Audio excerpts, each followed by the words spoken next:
அஸ்ஸலாமு அலைக்கும் வரஹ்மத்துல்லாஹி வபரகாத்து. இப்போ நாங்கள் வந்துக்கிற இடம் வந்து காத்தாங்குடி கடற்கரை. வேட்டிக்கலோவில் வந்து ஸ்பெஷல் சாப்பாடு எங்கே கிடைக்கும்னு பார்த்தா ஹாஜியார் ஹோட்டலில் கிடைக்கும்.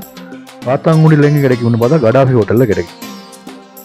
ஆனால் இந்த பிரியாணி வந்து காத்தாங்குடி பிரியாணியும் இல்லை பெட்டிக்குலோ பிரியாணியும் கிடையாது, ஓட்டமாவடி பிரியாணி.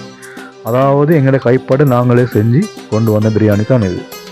என்னதான் சொத்து இருந்தாலும் என்னதான் பணம் இருந்தாலும் இறைவன் ஒரு மனிதனுக்கு கொடுக்குற வரம்னு சொன்னால் அது நல்ல ஃபேமிலி, மற்றது வந்து நோய் நொடி இல்லாத வாழ்க்கை.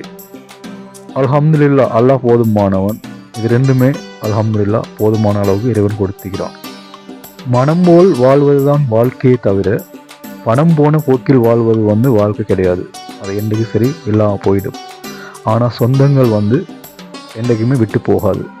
இப்படி ஒரு சாப்பாடு, அதுவும் இந்த இடத்துல இந்த பீச்சோரம் இருந்து சாப்பிட்றதுன்னு சொல்கிற வந்து அது உண்மையிலேயே ஒரு எப்படி சொல்கிறேன்னு அப்படி ஒரு எப்படி சொல்கிற சந்தோஷம், ஹாப்பி சொல்லப்போனால் வேற மாதிரி அப்படி தான் சொல்லலாம்.